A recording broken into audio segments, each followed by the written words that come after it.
Bard Eclectic. My name's Jason Baskin, and in the last episode, I played a piece I wrote called Temple Music 1, sheet music available for purchase through Amalgam Publishing.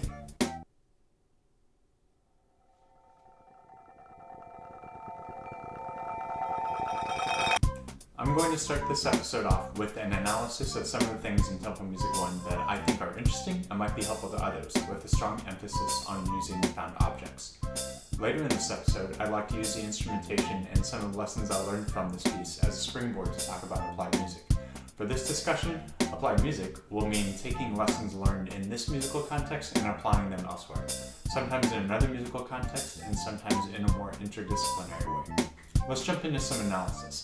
But first, what is a found object? A found object is a non-musical object used in a musical context in contrast to an instrument specifically designed for use in music. Clay flower pots and metal plumbing pipes are the found objects I used in my rendition of Temple Music 1. The other found objects I have here are car rotors, pots and pans and coffee mugs for cooking, glass bottles, some hardware lumber, a plastic bucket, this broom, and these foam pads I'm sometimes hitting. With some imagination, anything can be a found object. Oh, I found another object! Looks like a whiskey sour to me.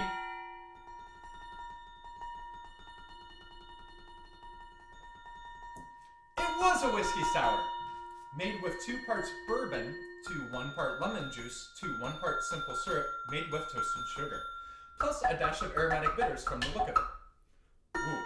I think the bourbon and lemon juice are balanced, but I went a little light on the simple syrup, so now the whole thing's a bit sour. Where was I? Oh yeah!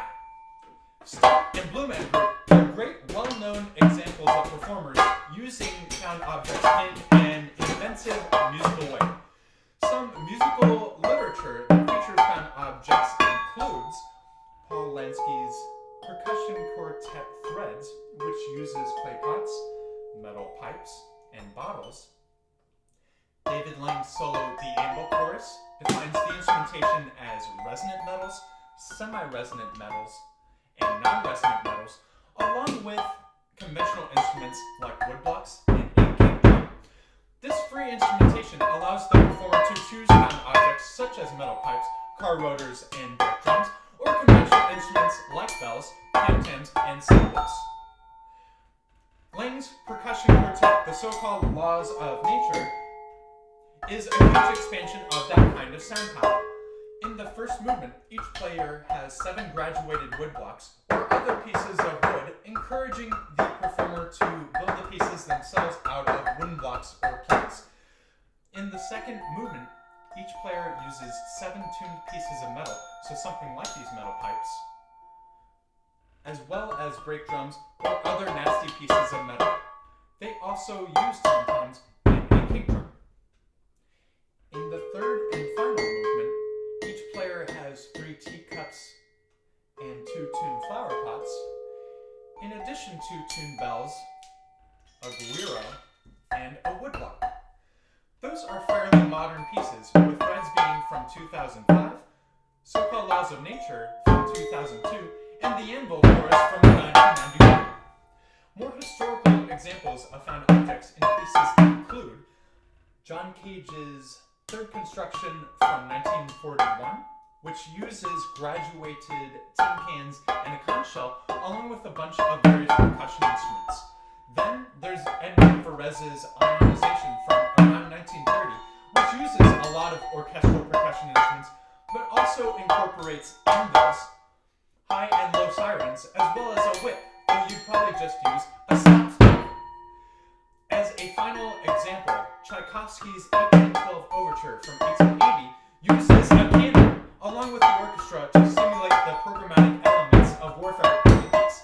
But anyway, let's jump into some analysis. But first, I found an object.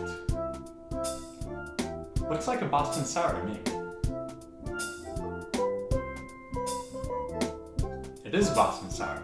It's like a whiskey sour, but it mixes egg white with the other ingredients first without ice to thoroughly combine, then again with ice to chill it. Where was I? Oh yeah. Tempo Music 1 is a work for solo percussion that uses 3 resonant metals and 5 clay pots as its instrumentation. 3 and 5 are consecutive Fibonacci numbers, so obviously that's cool. I don't think that was a consideration at the time, but I am happy I did that now. The piece was heavily influenced by the Anvil Chorus, the solo by David Lang that I mentioned earlier. I learned that for my grad recital, and one of the benefits of working through it was being introduced to the idea of categorizing instruments as resonant metals, semi-resonant metals, and non-resonant metals. This helped me explore free instrumentation where I, as the performer, had a much wider degree of creative control and interpretation over the piece compared to more conventional percussion solos where the instrumentation is already defined. In my original conception of this piece, and in the rendition from the last episode, the highest clay pot was the same pitch as the lowest metal pipe, which helped connect the 2 instrument groups and created an interesting tonal effect during the sections of the piece that highlighted the interplay between those 2 instruments. We've been listening to the audio from last episode's performance. Now, let's listen to a version of Tempo Music 1 with a different pitch set, one that lowers the clay pot pitches and raises the resonant metal pitches, to separate the 2 instrument groups and distinguish the effect that has on the piece compared to when the highest clay pot was the same pitch as the lowest resonant metal. While that's playing, let's move on with the analysis. Most of the piece is driven by a 3/2 polyrhythm, which is the first musical material introduced in the piece. I tried to distinguish the 2 layers, at least in the beginning, by playing the 2s notated as dotted 1/8 notes as an accompaniment line on the lowest clay pot, and the 3s notated as 1/8 notes as a melody line on the resonant metals. I also used different dynamic textures to try to distinguish them from each other. The 2s have a repeating decrescendo pattern, while the 3s tend to keep to a static dynamic level. My goal was to have the 2s act like a sort of bell toll that starts louder and ends softer than the melody in the 3s, so they would kind of fade in and out of each other. I didn't do a great job of that in last episode's performance. My 3s tended to also play the accents of the 2s, so if you buy and perform this piece, and you should, I hope you do a better job of that than I did. The piece keeps that decrescendoing dotted 1/8 note ostinato throughout, usually supporting a 3/2 pattern within 12/16, though it also gets developed as a longer cyclical idea in 4/4, where the dotted 1/8 note cycles around that 4 quarter note pulse pattern every 3 measures. After that, the 2/3 returns, with the 2s offset by a 16th note. As far as insights into the rhythmic content, that's about it. The next topic I'd like to touch on is notation choices. The score went through something like 3 major revisions. I hope showing the development of those choices over a few revisions helps you think about what would be some good and bad ideas in your own music, as well as the value of the editing process. While it refined some of the musical content, most of the changes happened in the notation of that content and trying to improve visual clarity. In the original score, I had both the instrument groups on one 5-line staff. I wanted to keep the score to 3 pages so it could all fit on one music stand in performance. To me, that means a 3-page max unless I want to glue a bunch of pages to foam board. So for this piece, I condensed a lot of information to avoid that. Based off the original instrumentation and pitch set, I placed resonant metals on the top part of the staff and the clay pots on the bottom part, with the lowest pot on the ledger line below the staff. I distinguished between the resonant metals and clay pots by using different note heads, standard round note heads for resonant metals and inverted triangles for clay pots. I chose the triangle shape since it was reminiscent of the instrument and seemed kind of intuitive for it. The 4/4 section was also notated pretty differently compared to the published version, with the notation of the dotted 1/8 notes broken up to clarify the 4/4 pulse. Here's the published version compared to the original. In the first revision, I marked the initial entrance of each instrument and got rid of the 1-bar repeat signs. I originally thought the repeat measures would simplify the score by eliminating redundant information, but I feel like in this piece it broke up the score too much and became an obstacle for the performer. The second revision marked the biggest change in notation, with the 2 instrument groups getting broken into separate staves. I feel like this was the big step in improving clarity of notation between instrument groups, as well as the notation of dynamics. I also tried to maximize the use of notes and tied notes and eliminate the use of rests to emphasize the idea of letting the instruments ring. I also simplified the notation of the dotted eighth note pattern during the 4/4, trusting the performer to figure out the timing. In my conversations with other musicians, simplified notation or fewer notation elements seems to be preferred. This was also carried through into the offset 2s, where the notation is simplified even if the pulse pattern becomes a little ambiguous. Here's the original for comparison. Finally, the jump into the published version focused on spacing, eliminating score elements that seemed unhelpful, and adding final elements that seemed helpful. I don't know how helpful the reverently descriptor at the beginning was to the interpretation of the piece, so I did get rid of that. I also added the clarifying note about what those numbers and letters were doing in the score. I mentioned in the performance notes before the score, but it felt like a useful redundancy to mention it here as well. So comparing the original to the published version, I kind of want to take a shower after looking at that score. So that's it for the analysis. Now for applied music. I want to use this composition as a springboard into some of the ways you can apply it to other things. In the meantime, this is a version of Tempo Music 1 where the pitch sets of the resonant metals and clay pots are overlapped. I think one of the strengths of using open instrumentation or found objects is how they open up creative control to the performer. That balance of control between composer and performer is something I've gotten really interested in as a musician, and something I want to talk about more in a future episode. For now, I like that in this piece, the performer can choose pitches, the type of instruments they use for resonant metals, the actuators, or what they use to strike the instruments, as well as the physical arrangement of the instruments around them as they perform. I feel like the performer has a lot of control over the interpretation, sound, technical challenge, and theatricality of the piece. Regarding pitch, I love how found objects often defy the conventions of technique and tonality that are associated with traditional instruments. I love that these clay pots can be so out of tune with each other, but still seem so sonorous. For me, they're reminiscent of gamelan music, where acoustic beats are an essential tonal quality of the music. As an example, here's a beat created by the steady frequency of 440 Hz played against a frequency of 440 Hz that rises up to 449 Hz.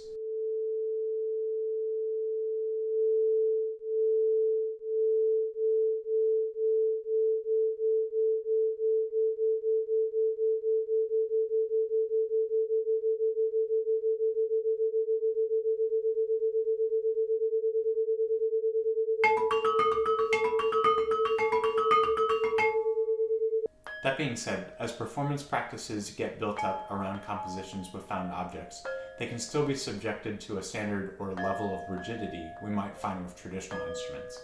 I remember a story one of my percussion professors said about John Cage reflecting on his third construction.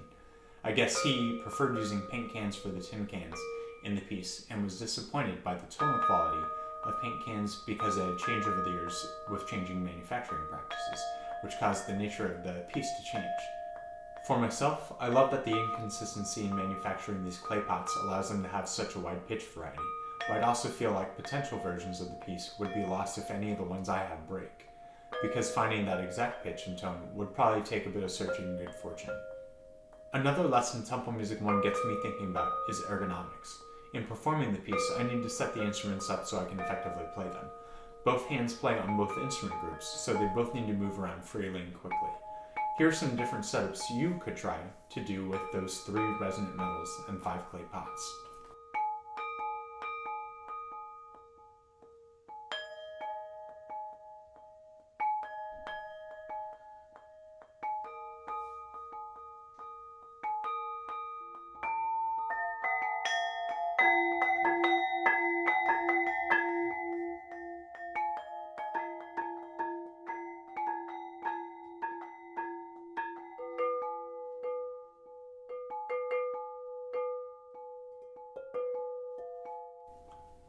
I settled on this setup with the lowest clay pot separate from the others because it was pretty isolated in its use as an accompaniment line. Playing the other 4 clay pots worked better when they were bunched together instead of being spread out apart from each other in a long crescent. I liked having the resonant metals, I use metal pipes, oriented horizontally away from me so that I could easily access all 3 with either hand. If I want to interpret Tempo Music 1 as spiritual music instead of just music that's unnecessarily heady, I think it's cool that the 3 horizontal pipes reflect the Pacwa trigram for heaven. You can extend these ergonomic practices to just about anything. A lot of it has to do with heights and angles that make sense for your specific body. Keeping a straight wrist and a straight back as often as possible are probably the biggest considerations, as they can help prevent issues like tendonitis, carpal tunnel syndrome, posture issues, and back pain. On concert snare drum, think about things like height and angle. The more perpendicular your stick hits the drum head, the more efficiently that velocity is sent into the head, and the better the rebound away from the instrument. Same thing for toms on a drum set. Over-angling your toms towards you will cause your drumstick to slice into the head rather than bounce off of it. With cymbals, different angles and heights can give you sound choices that would be difficult to do otherwise.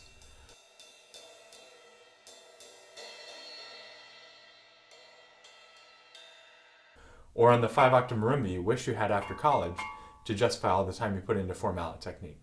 The more neutral your wrist, the easier it is for your forearm to rotate and facilitate power behind that movement. So what else? Where do you go to find found objects? Hardware stores are a great place to look. Fun fact, a ferreteria will not sell you ferrets. Gardening stores and junkyards are also great places to look. Junkyards and mechanics can have things like metal pipes, car brakes, car rotors, and cool sounding junk metal. They tend to sell that stuff cheap or even give it away, and some of them get a kick out of hearing your percussionist looking for instruments to play a piece of music. If you're a poor college student trying to ferret out some free foam pads to let your resonant metals resonate, you might check out the mailroom or shipping department at your college. Finally, what are some ways you could apply lessons from this piece to other parts of your life? The ergonomics thing definitely comes to mind, from a desk job to a factory job to writing episode scripts on your laptop. That's just part of the relation between your body and your environment, so it can apply to just about anything. Going back to the kitchen, there's a concept called mise en place. It's the mental and physical organization of preparing your meal. What ingredients will you need? How will they be prepared? Having an organized picture of the prep work leading up to cooking is part of mise en place.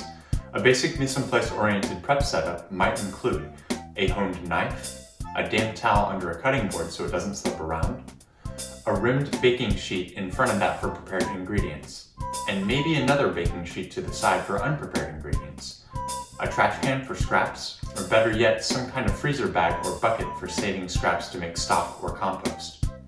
If you have raw meat, you might need a separate baking sheet, knife, and cutting board, or maybe even a baking sheet nestled in another baking sheet on top of ice and a cooling rack if it's seafood.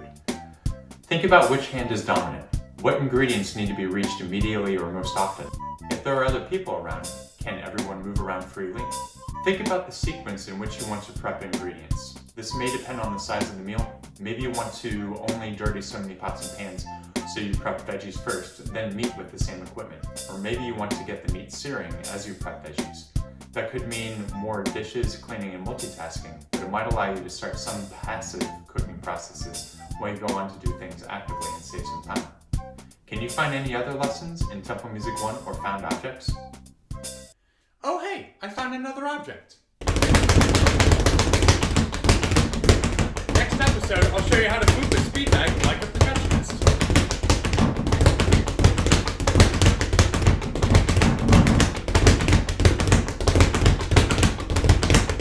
Subscribe. Subscribe. Subscribe. Subscribe. Subscribe. Subscribe.